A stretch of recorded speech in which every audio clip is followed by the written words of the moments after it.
जो केंद्र सरकार ने रखा है, क्योंकि कंपनियों को खुद मान रही है कि उसके अंदर प्रॉफिट है।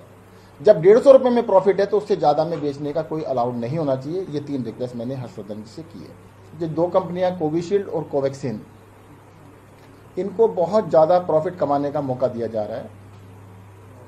कोविशील्ड ने, जो कि केंद्र सरकार को 150 रुपए में वैक्सीन देता है, उनके चेयरमैन ने थोड़े दिन पहले कहा था कि उसमें उसको प्रॉफिट है।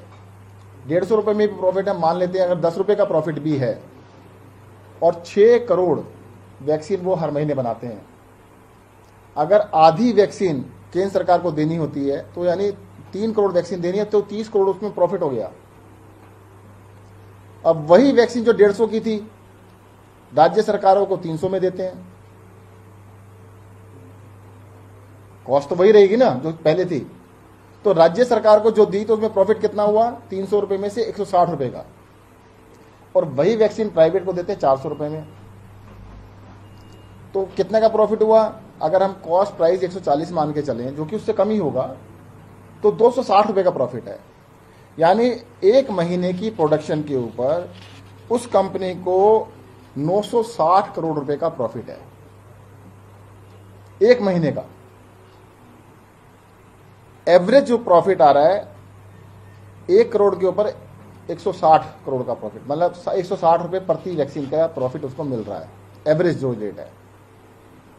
हमने कहा है कि भाई देश के अंदर 18 साल से ज्यादा की उम्र के 100 करोड़ के करीब लोग हैं।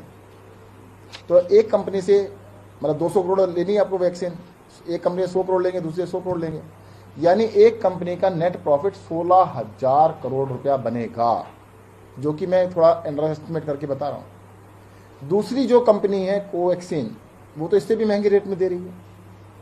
इनका रेट तो 150 रुपये, 300 रुपये और 400 रुपये है।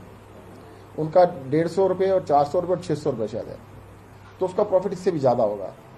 तो तीसरी रिक्वेस्ट मैंने ये की है कि आप इन कंपनियों का जो रेट है, जो 150 रुपये केंद्र सरकार के लिए रखा गया, सबके लिए 150 रखे, क्योंकि उसमें भी प्रॉफिट है। 150 में प्रॉफिट हो ही रहा है, तो 300 रुपये, 400 रुपये, 600 रुपये किस लिए?